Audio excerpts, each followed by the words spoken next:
This is the fifth and probably last tutorial on the creation of the Schmidt dictionary displays at the Sanskrit-lexicon. The bulk of this will be a discussion of how the scanned images and the downloads are created, but I realized I forgot to mention one thing in the prior tutorial that I should have mentioned, which involves the advanced search. The advanced search lets you search for some part of a head word or some word that appears in the text. So it's a more flexible search, and it depends on a certain file derived from the XML file by a fairly simple program, and I wanted to mention that a bit. This is a sample of that file, and for example, in this word anshagrahin, there's under that head word. So here just the head words again, and then over here are the things that you can search for when in the text word area. And notice this Visnus as it's spelled.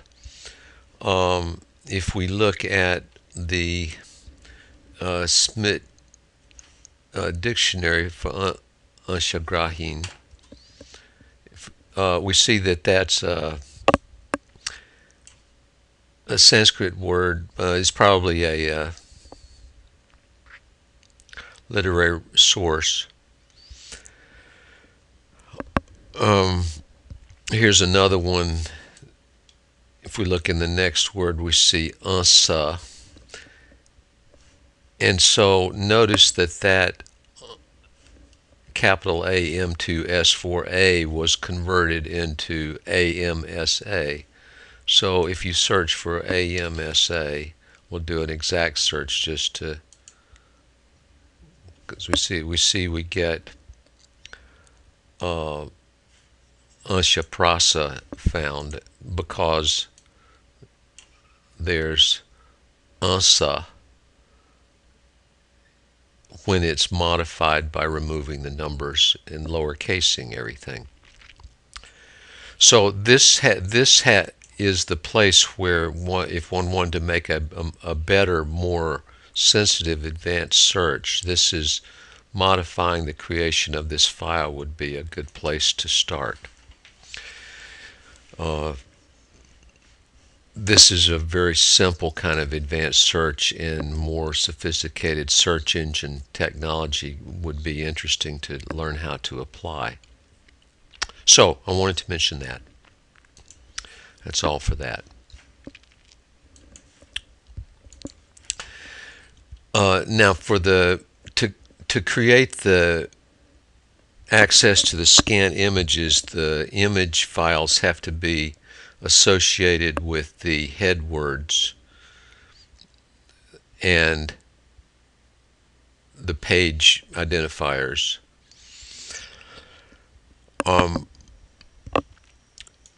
In this case, we had both PNG and TIFF images available for the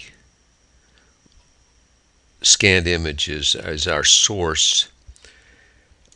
And the first step I did was to convert these to PDF files. The ImageMagick Convert program does this, and is something that's on this system, so I could use it. It can convert a TIFF or a PNG file to a PDF file.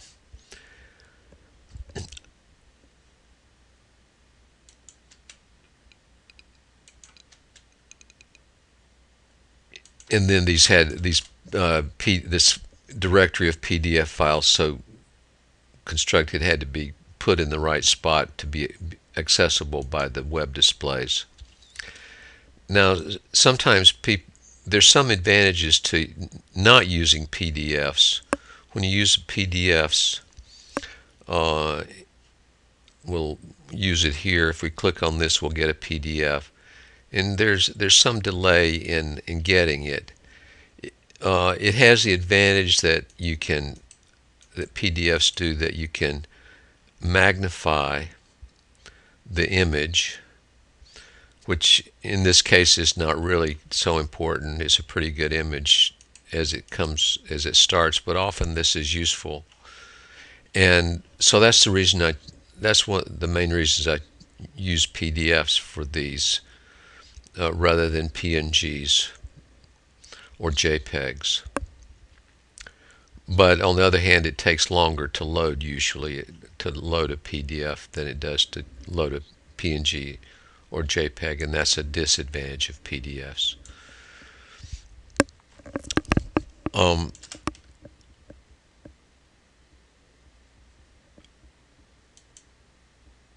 There's this PDF files text listing essentially associates PDF file names with all the PDFs are in this PDF pages directory under the web, which there they all are.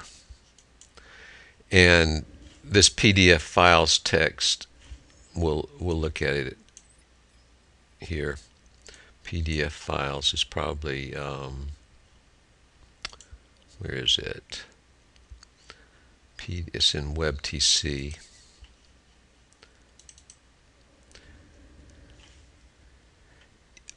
It associates page numbers with file names, and also associates it with first head word on page, which we've already mentioned as being in this SCH headword underscore page text file. So essentially this just adds the PDF, the specific form of the PDF file name to the information that we already have associating page number and first head word on page. So this is one ingredient in making the PDF file that we're about to make. Another one is there actually, as we noticed, were some PDF files which are title files, these files, SCH-000 and so forth. And we want to have similar information, namely a title instead of a head word for these file names and some kind of a token to identify them. And that's what the PDF titles file is. And it's just, again, a simple text file that I made up and looked at the PDFs and found what they are. There's actually two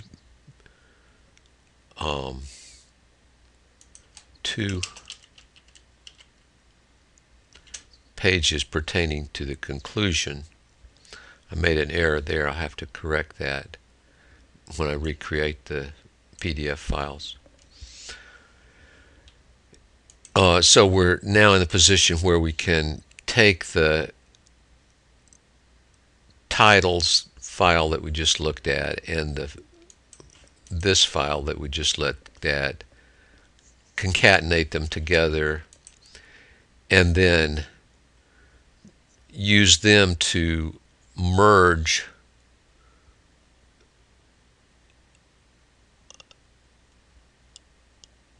their merger, PDF bookmarks.txt, and the directory that has all the PDF files in it, and merge all the PDFs together into one PDF, and also add bookmarks to the page. This is accomplished by a certain Python library, PyPDF2, that does this fairly well. So just to remind you, there are nice bookmarks. Now, one thing you'll notice, I've got to recreate this because I think this is wrong. See, it's the same as that because I had that error in PDF titles. I'll correct that in a while. So that's all there is to making the PDF bookmark, which is another thing that is can be useful to users. If we go back to this, the last thing we have to discuss a bit is the creation of all the downloads that pertain to the Schmidt file. We've got the original digitization, the UTF-8 version of it, the same UTF-8 version but with a few corrections that had been made to this stage. And then we have some other files which are explanatory files. The header file is just something that describes the licensing and so forth, and it's sort of just a boilerplate file. The meta file could be useful to people who want to seriously study the digitization and maybe do something unique with it. Has to be created by hand, as does the header file. And for example, one thing I spent a fair amount of time doing on this one was indicating all of the anglicized Sanskrit forms that are used in Schmidt. This hasn't been done so well for other dictionaries. And there has to be a specialized transcoder file to do these appropriate display generation. So to convert, for example, an R12, which would appear in the digitization, to be a small letter R with a dot above and a macron, or a bar over it. So anyway, that's the meta file. The bookmark file we've already talked about. These other files are created in a fairly routine way. We've talked about the XML file and the DTD for Schmidt, and these are just copies that can be downloaded. There's also software that it can be so you can recreate these, or have all the ingredients to recreate the XML file if you want. And the reason this is present is because hopefully people will want to extend this, add additional markup and so forth, and this will give them a good place to start. And then the web download, in this case, it includes all the scanned images. It's about 70 megabytes, and it allows a user to, if they have a web server, a PHP web server, to run it locally or on their own hosted service or whatever. It's supposed to have, it has all the programs to display everything. Okay, so I think that is about all I wanted to say, and this concludes the tutorials number 5 and the series of tutorials on how the Schmidt dictionary displays at the sanskrit-lexicon at the University of Cologne are created. And I hope you enjoyed this and will feel inspired to continue the work and improve it.